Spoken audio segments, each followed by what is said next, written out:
When Erin, a fiercely independent woman who left her conservative religious upbringing behind, gives birth to her first child in a small-town hospital, she's prepared for judgmental glances and unsolicited advice. But nothing prepares her for the chilling moment she discovers that her newborn was baptized without her consent, and that the person behind it wasn't just a nurse or a chaplain, but her estranged mother. What begins as a violation of parental rights spirals into a deeper, more personal betrayal. Erin realizes that her family and the hospital staff, complicit in their beliefs, have gone further than she ever imagined, forging access to her child's records, trying to name him in the church's registry, and even filing documents under a name she never chose. Determined to reclaim her son's identity, Erin embarks on a quiet, calculated rebellion. She changes every legal document, erases traces of the unauthorized baptism, and starts a digital trail that exposes the unethical collaboration between her mother and hospital officials. But as Erin digs deeper, she uncovers long-buried family secrets and realizes the baptism was never just about faith. It was about control, legacy, and something even darker. As tensions escalate and the truth unravels, Erin must confront her past, protect her child's future, and decide how far she's willing to go to sever ties with a lineage she never chose. The first thing Erin remembered about the delivery room wasn't the pain or the sound of her son crying. It was the overwhelming scent of disinfectant mixed with lavender oil. Someone had tried to make the space feel soothing, but all she felt was raw exhaustion. She held her baby close, tracing the curve of his cheek with her finger, whispering the name she had chosen alone. Luca. Not biblical, not traditional, just his. The nurse who took Luca for the standard newborn tests had kind eyes, but Erin couldn't shake the unease that crept in the moment the bassinet rolled out of the room. Maybe it was the memory of her mother's voicemail from a week earlier, cold-clipped, full of God and guilt. You still have time to do what's right for this child. Don't shut the door on your own salvation. Erin hadn't responded. She had made peace with her decision to raise Luca without the religious dogma she'd grown up under. What she hadn't expected was the silence from the hospital staff when she asked to see the visitor log the next morning, or the delay in returning Luca to her after his routine checks. At first, she told herself she was being paranoid. Postpartum hormones, lack of sleep. She almost laughed it off until she found the hospital bracelet in the bassinet's side drawer. A second one, not the one he'd been wearing the day before. This one had a different ID number. And under religious preference, someone had written baptized Catholic. Her heart stopped. She pressed the call button, demanding to see the charge nurse, the pediatrician, anyone. Her voice cracked, but she didn't back down. Within an hour, she had the head nurse and a hospital administrator standing in her room, speaking in practiced, soothing tones. It was a misunderstanding, the administrator said. A volunteer chaplain mistook your son for another baby. During the blessing, nothing was officially recorded, but when Erin asked to see her son's file, they hesitated. That was when she knew something was wrong. Later that evening, when she was finally alone, she opened the hospital's online portal. She scrolled past lab results and discharge summaries until she found a scanned note. Infant baptized per request. Witnesses present. Name, Lucas Benjamin. Lucas Benjamin. Not Luca, and not the middle name she had chosen. She hadn't told anyone what name she'd settled on, not even her friends. Only her mother would have guessed. Erin felt the floor tilt beneath her. She called the hospital's patient advocate line. No answer. She called again. Still nothing. The next morning, the nurse assigned to her was someone new. Young, polite, but her eyes darted around like she knew. I need to see the baptism record, Erin said quietly, holding back the tears burning behind her eyes. The nurse hesitated, then leaned in. Your mother came yesterday morning. She was wearing scrubs. Said she was part of the hospital chaplaincy. She had a badge. I thought she was staff. Erin didn't speak. She couldn't. Her own mother had posed as hospital personnel. Baptized her child. Named him. I'm so sorry, the nurse whispered. Erin didn't answer. She was already opening the government registry website. She wasn't going to wait. She would refile every document, every record. She would rename him, legally, permanently. She would erase their version of her son before it rooted itself in any system. But just as she clicked into the birth registration form, she noticed something even more disturbing. Her mother's name was listed as an emergency contact with full parental access, and she hadn't put it there. The hospital portal blinked back at Erin, mocking her with the casual finality of bureaucratic sabotage. Emergency contact. Margaret Elaine Winters relationship, grandparent, legal guardian, full access granted. It didn't even have a timestamp. No record of when or how the field had been changed. No trail. Just a new reality, set in digital stone. She sat in the stiff hospital bed, cradling Lucas closer to her chest. He was sleeping, oblivious, his breath slow and warm against her skin. The weight of him reminded her why she couldn't afford to panic, but she was shaking. She picked up the hospital phone and called again. This time, she asked for medical records. "Ma'am, I can only speak with authorized contacts listed in the system," the voice on the other end said. Erin tried to explain, but the woman cut her off politely. "It says here that Margaret Winters has access to the newborn file and discharge plan." Erin hung up without saying goodbye. Her mother had found a way in. Years ago, when Erin was 19, and trying to escape the suffocating routine of Sunday services. She'd made a silent vow, never give her mother access again. No spare keys, no legal proxies, no shared addresses. She'd kept her pregnancy quiet for that reason, barely posting, never tagging. And yet here they were. She opened her phone and called her lawyer. Her voice was a whisper, more plea than statement. "Beth, I need you. The hospital gave my mother guardian access. I never authorized it." Beth, sharp as always, didn't hesitate. "You're still admitted, right? Good. Don't sign a single discharge paper until we fix this." Erin hung up and locked the bathroom door behind her. She sat on the cold tile, opened her email, and started drafting a formal complaint to the hospital board. The words felt hollow. She knew how these systems work: stone-faced denial, layers of plausible deniability. Her mother had always known how to exploit weakness under the guise of righteousness. When Erin returned to the hospital bed, a small envelope was sitting on the table. No return address, no explanation, just her name written in script. Inside was a photo, her mother, wearing a blue hospital volunteer smock, smiling next to a man in a priest's collar, their hands hovering above Lucas' forehead. A silver cross dangled above his crown. The second photo was worse. A baptism certificate. Printed, signed, and sealed with a church stamp. Name of child: Lucas Benjamin Winters. Mother's name: Margaret Winters. Godmother: sister in faith, Ann Wallace. Date: July 14th. Erin's hands clenched around the edges. Her mother had registered Luca under her own name, claimed him, branded him. There was no way the hospital hadn't been complicit. Someone had let this happen, or worse, helped arrange it. It was more than just a rogue volunteer or a grandmother's overstep. This was an orchestrated event, formal, recorded. It had witnesses. Luca stirred in his bassinet. Erin looked at him and made her decision. She wasn't going home. Not yet. Not until every record was scrubbed, every file corrected, every trace of Margaret Winters' intrusion deleted. The next morning, Beth arrived at the hospital with 2 forms. One for a legal cease and desist, and one for an emergency override of parental authority. Both would trigger a review by the hospital's legal counsel, which meant delays, time. But Erin didn't care. She wasn't leaving anything behind. "I also pulled something else," Beth said, sitting beside her. "Your mother petitioned for dual guardianship 3 weeks ago. Filed under concern for religious welfare." Erin blinked. "Is that even legal?" "In this state, under obscure provisions tied to moral upbringing. Yes, if no objection is filed, it becomes valid by default. So she was waiting for me to give birth. She was planning it long before that." Erin stood up too fast, heart pounding. "I need the name change documents. Today. He's not Lucas, he's not Benjamin, and he's definitely not a Winters." Beth nodded. "I'll start the paperwork. But you should know. She filed under your maiden name. The hospital thinks you're Margaret's dependent." That's how she slipped in. Erin's stomach dropped. Her mother hadn't just infiltrated the hospital. She had rewritten her daughter's identity in the system. Beth left with a promise. She'd file the emergency motion before noon, but Erin knew even legal action couldn't erase the feeling that something deeper had been breached. It wasn't just the name, or even the forged baptism.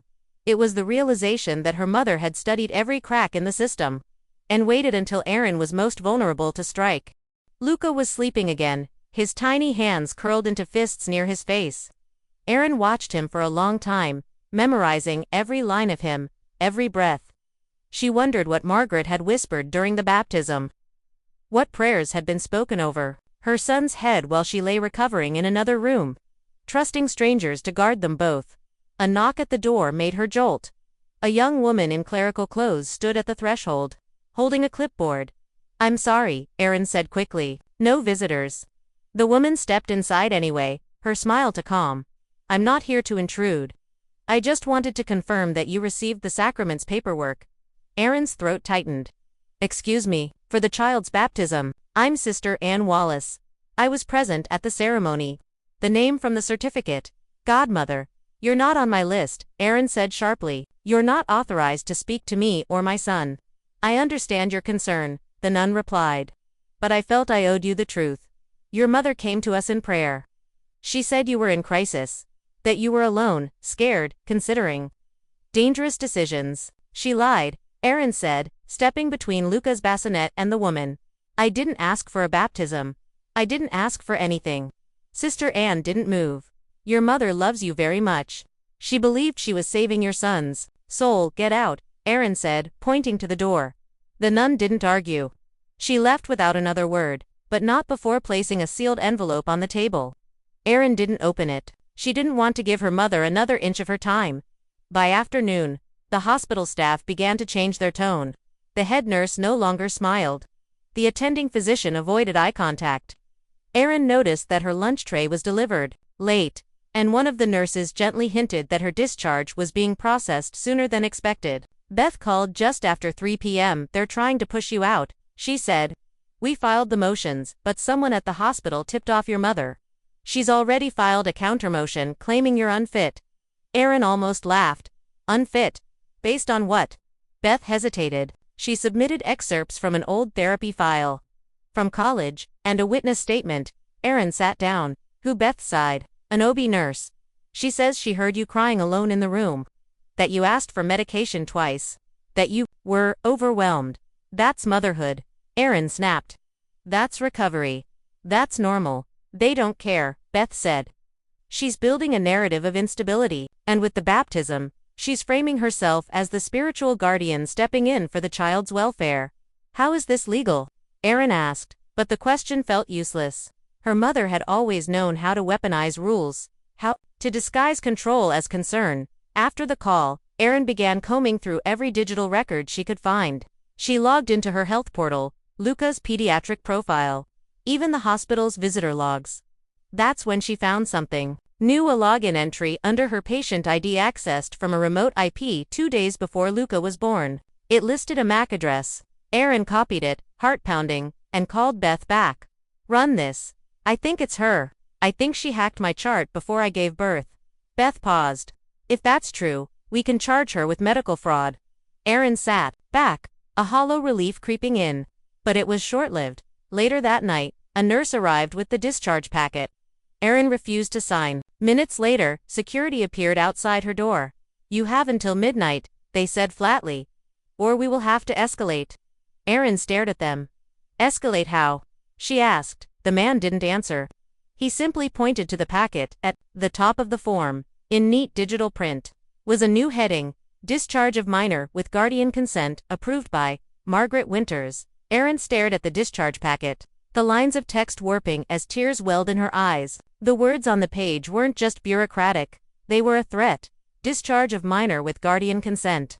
Her mother's name, once familiar and mundane, now felt like a brand seared into every piece of her son's future. She stood up, slowly, careful not to wake Luca, and faced the security officers at the door. "I'm not signing anything," she said calmly. "I'm invoking my right to legal review. You have no grounds to remove my child without a court order." The taller of the two men shifted, suddenly less sure. "Ma'am, we've been instructed." "Then go get your supervisor," she interrupted. They hesitated, then left. Erin locked the door behind them. She called Beth again, her voice tight. "They're trying to discharge us with my mother's signature. I have 6 hours. What do I do?" Beth didn't miss a beat. "We file for an emergency injunction. I'll need a signed affidavit from you now. And Erin, don't leave that room.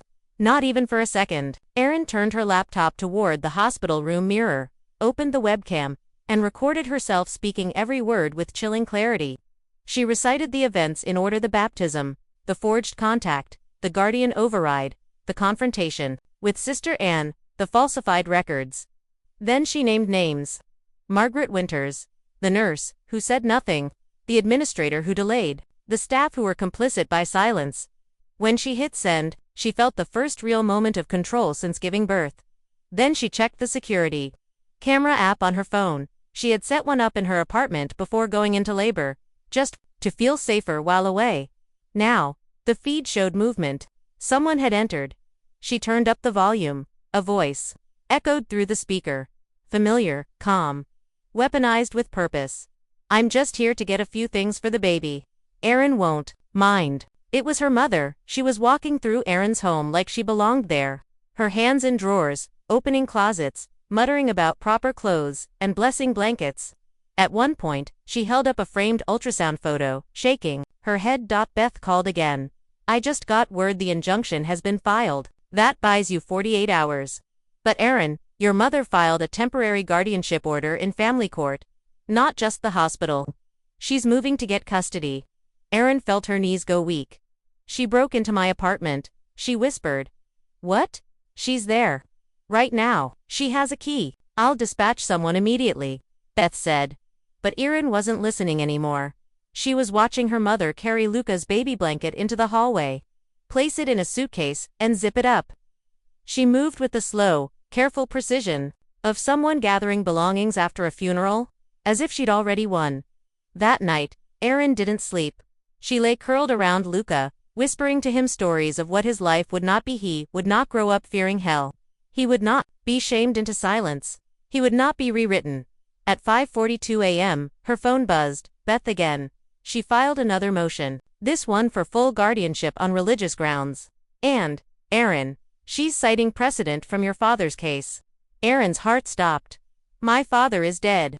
"I know, but your mother claims he left a spiritual directive that his grandchildren be raised in the church." She submitted a notarized letter, dated 2 months before he died. "That's impossible," Erin said. "He couldn't even hold a pen. He had ALS. He couldn't speak." Beth was silent. "I want that document," Erin said. "Every copy. Every notarization. Already on it." When the sun rose, the hospital room was silent. Luca stirred, and Erin kissed his forehead. She reached for her laptop again. She opened a blank document and typed. "Petition for name change. Luca River Hale, not Winters. Not Benjamin. Hers." Then she did one more thing. She opened a private group chat, added 6 trusted friends, and uploaded the full story. Photos, files, voice memos. She pressed post and watched the red uploading bar stretch across the screen. Let the world see what Margaret Winters had done. But just as she hit send, the door to her hospital room opened, and this time it wasn't security, it was her mother, dressed in civilian clothes. Calm as a storm before breaking, she walked in and said, "It's time to bring my grandson home." Erin stood frozen, her back to the hospital bassinet, one hand hovering protectively near Luke's head. Her mother composed, poised as if she hadn't committed the quietest, most invasive theft imaginable. Closed the door gently behind her. "I called security," Erin said, voice steady despite the tremor in her chest. "You don't belong here." Margaret didn't flinch. "Security let me in. They were told to cooperate with approved guardians." "You've made this more complicated than it needs to be, Erin." "Approved by who?" "By the hospital. By the church. And soon, by the court." Erin almost laughed. "You baptized my son without permission. You falsified documents. You broke into my home." "I preserved his soul," Margaret said simply, like she was stating the weather. Erin's hand curled into a fist. "You erased his identity." "No, I restored it." "You were raised to understand the weight of spiritual legacy. You're just lost right now. You'll come back." "You keep saying that," Erin snapped. "That I'm lost. That I'll come back. But what you mean is, you refuse to let me be anything but the child you want." Margaret tilted her head. "You're emotional. I gave birth. I have every right to be emotional." Margaret stepped closer, gaze flicking briefly to the sleeping baby. "He's mine too." "No," Erin said. "He's not. You don't get to claim him because of blood, or religion, or some twisted fantasy where you get a second chance at control." There was a long silence. Then Margaret spoke, quiet but firm. "You're unstable, Erin. Always have been. You isolate. You push people away. You live in rebellion. I have documented evidence now. You can scream all you want, but I have signatures. Witnesses, clergy. If you push this, you'll lose him. Erin walked to the table, picked up the baptism certificate, and held it up. You mean this? She tore it in half. Margaret didn't blink. I've already filed for legal sole custody, Erin said. I've opened an investigation into hospital misconduct. And if you think the internet won't care that you impersonated a chaplain to baptize a newborn behind his mother's back, Margaret's eyes narrowed. Don't do this publicly, Erin. Why not? Erin asked. Afraid the image of Saint Margaret might crack. Margaret stepped closer again, and for the first time, her voice lost its calm edge. You think I'm the villain. But I'm the only one who has ever tried to protect you from yourself. Your father did the same. And don't pretend he wasn't terrified of what you were becoming. Erin turned cold. You're lying. I have his words. In writing, he couldn't write. He dictated. Margaret said quickly. To the priest, it's signed, notarized. Erin stared at her. You forged it. Margaret's silence was confirmation. Erin felt her knees go weak. You forged a dying man's wishes to justify stealing my child. I did what was necessary. What he would have wanted. No, Erin said.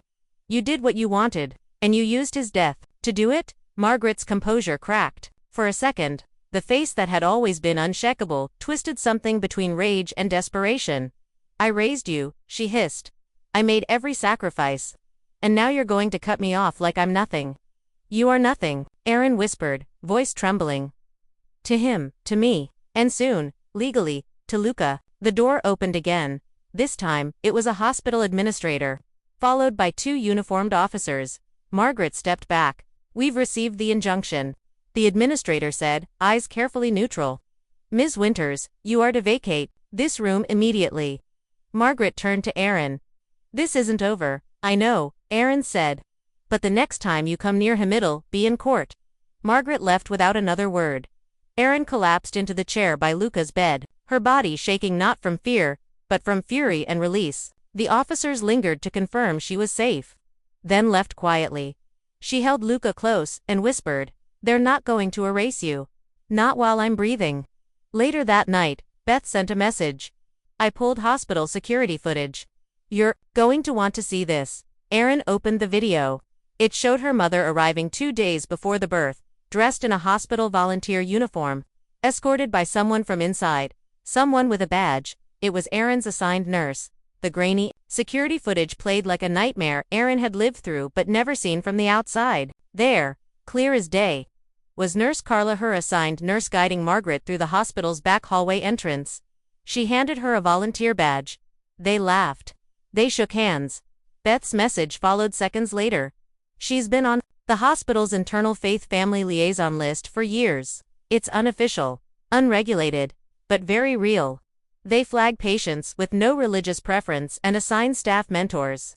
Erin's hands trembled around her phone. Mentors who exploit vulnerable mothers, who hand infants to strangers, who let grandmothers masquerade as clergy. Erin didn't sleep that night. She drafted a statement to the hospital board. She documented every moment, every inconsistency in the birth records, every forged note, every unapproved name entry. Then she took it further. She opened a whistleblower form with the state health department by morning. Her inbox was already filling with automated replies. But one reply wasn't automatic, it was a journalist. I saw your group post. You're not the first parent to come forward, the message read, but you might be the first with proof. They scheduled a call. By noon. The story had a title, The Baptism Files, Inside the Quiet Network Hijacking Parental Rights. Beth called shortly after. The hospital's legal team reached out. They want to settle. Quietly, Erin scoffed. How much silence are they trying to buy?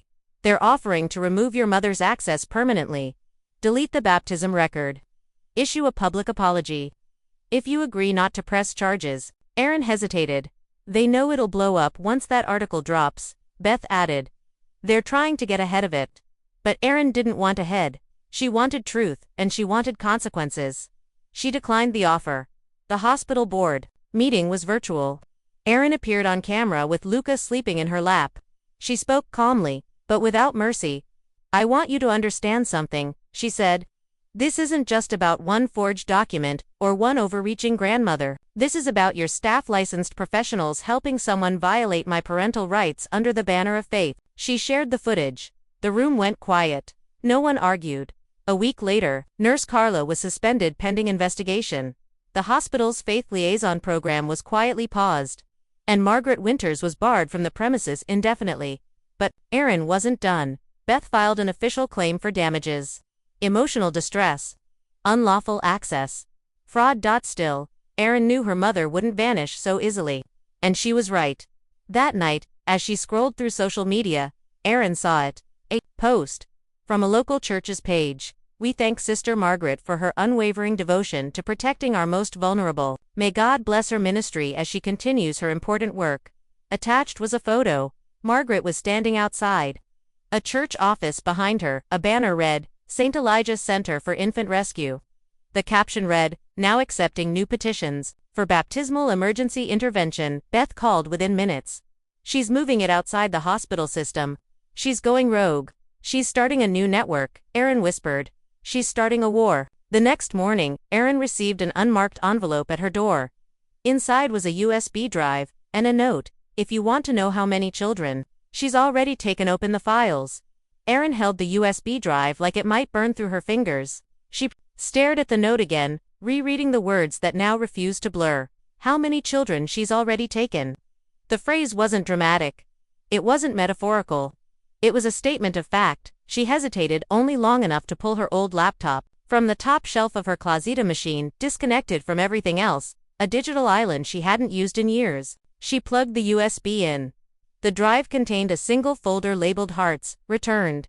Inside, hundreds of documents, PDFs, spreadsheets, scanned images of birth certificates, baptism records, emails between hospital staff and religious volunteers. Most chilling of all, photographs of infants being held by strangers in sterile rooms. Rooms like the one Luca had been wheeled into. Some of the babies were crying. Others were asleep, unaware they were being claimed. Each file was dated. Each one matched a hospital admission. Each one had a name different from the parents had chosen. Erin clicked through with growing horror. She began to recognize patterns. Certain hospitals, certain doctors, and always the same sign-off at the bottom of each authorization form. M. Winters. Spiritual liaison. She found one marked only 2 months prior. The mother had signed, none under religion. The child had still been baptized Catholic. Named Daniel Elijah on the unofficial document. The birth name wasn't recorded in many of the forms. The parents were completely unaware. Some of the files included notes. Mom sedated during event. Father not present at time of blessing. No objection noted proceeded per spiritual emergency clause. Erin's stomach turned. This wasn't about her anymore. This wasn't just one overbearing grandmother. This was a network, and her mother had built it, brick by brick, under the radar. She called Beth. I have proof, not just of what she did to me but what she's done to dozens of families. Beth's voice was sharp. Are you saying she kept records? Detailed ones, organized, digital. She wasn't just operating alone. There are doctors, nurses, clergy, and they've been doing it for years. Erin sent the files. All of them. Beth's response was immediate. We need to go federal. But Erin wasn't done. She reached out to the journalist again. This time, she didn't send a sample, she sent the whole archive. Within 24 hours, the journalist called her in shock. This is massive. We've confirmed at least 17 cases just from this batch alone. Dozens more unverified. The implications. Print it, Erin said. All of it. Let people see. By morning, the headline exploded. The secret baptisms. How a hidden religious network hijacked parental consent across state hospitals. Erin watched it spread like wildfire. Parents began coming forward, sharing eerily similar stories. A nurse who delayed returning their newborn. A stranger who blessed their baby in the nursery. A church certificate arriving weeks later. They'd never requested. But the firestorm didn't stop there. The state attorney general announced an investigation. The hospital issued a formal statement suspending staff and condemning unauthorized spiritual interventions. And then came the part Erin didn't expect. A message from another woman. It arrived via encrypted email. I'm not one of the victims. I used to be one of them. I helped her. I was part of the team. And I want to confess. Attached was a voice recording. Erin clicked play. The voice was soft, shaken. "We didn't know it would go this far. Margaret said we were saving souls, that the mothers wouldn't understand. She kept a master list. There are more drives. Hidden in her house, her office, the church. She kept everything." Then came the final words. She said one day, when the time was right, she'd submit them to the Vatican for formal registry under her name. As if all the children were hers. Erin stared at the screen. It was never just about Luca. It was about legacy. Margaret had built a catalog of children, claimed them, renamed them, baptized them, and was preparing to deliver them to an institution that would record them forever as hers. And somewhere, still hidden, was the rest of that catalog. Erin stood up slowly. She wasn't going to wait for another leak. She was going to her mother's house, and she was going to find those drives herself. Erin hadn't set foot in her mother's house in nearly 6 years. The porch was the same. Pale blue paint peeling at the edges, the planter still filled with wilted rosemary. But everything else felt staged, scrubbed, as if Margaret had prepared it not for guests, but for judgment. Beth insisted on sending someone, with her an investigator hired to document everything. But Erin was clear. If there was evidence in that house, she was the one who had to find it. Margaret was not home. She was already under questioning by the state, claiming religious persecution and invoking confidentiality protections under ecclesiastical privilege. But Erin knew better. Her mother wouldn't destroy evidence. Margaret believed her work was sacred. She would preserve it, even if the world called it criminal. The house was silent. The investigator took photos while Erin moved through each room like a woman possessed. She opened drawers, peeled back carpets, pressed along the edges of frames. Nothing. The office was too clean, too sterile. No clutter, no misfiled papers. It had been curated, sanitized, but not everything. Behind the family Bible on the highest shelf was a slim wooden box. Erin opened it. Inside 3 USB drives, all labeled, Winter's Archive Sacraments Registry. Numbered. Dated. She handed them to the investigator. But she wasn't done. She moved to the attic. It was hot, stale, thick with dust. Boxes of religious literature lined the walls. And then she saw it, a cedar chest near the back, locked with a rusted latch. She pried it open. Inside were dozens of manila folders, each labeled with a child's name, a baptism date, and a secondary name in parentheses. Some had photos. Others included letters. Most had copies of forged documents, birth certificates, retyped to reflect new middle names. Religious sponsors listed as next of kin. It was a paper version of the digital registry, a parallel world where Margaret Winters had rewritten the identities of children across the state. Erin stared at the files. Then she saw it. Her own name. She opened the folder. Inside, her birth certificate, rewritten in faint pencil with the name Sarah Ann Winters. A baptism photo she'd never seen before. A forged spiritual contract, signed by both her parents, pledging her to the church until such time as she be reclaimed by grace. A contract she had never known existed. The room tilted. This wasn't just about what Margaret had done to other parents. It was about what she had always done. To everyone, rewriting, renaming, erasing. The investigator took the entire box. Back outside, the sun was setting. Erin looked at the house one last time, its shutters casting long shadows across the lawn. It didn't feel like a home. It never had. It felt like a mausoleum for stolen names. A week later, the story broke in full. The drives revealed over 200 unauthorized baptisms across 7 hospitals, a closed-door agreement between private religious networks and public healthcare institutions. Names altered, guardianship manipulated, legal gray zones exploited. The Attorney General filed charges. Margaret was arrested on counts of medical fraud, unauthorized access, falsification of public records, and conspiracy. Erin was contacted by dozens of parents. They cried, they raged, they thanked her. Some begged to remain anonymous. Others were ready to speak. Together, they formed a coalition. They called it the Unnamed. Months later, as Erin finalized Luca's corrected birth certificate, now bearing the name she had whispered in the dark. The night he was born, she received a letter, handwritten. From prison. It was from Margaret. You can destroy the records. You can delete the names, but the baptism is eternal. You cannot undo what's been done in the eyes of God. Erin read the letter once. Then she tore it up and flushed the pieces.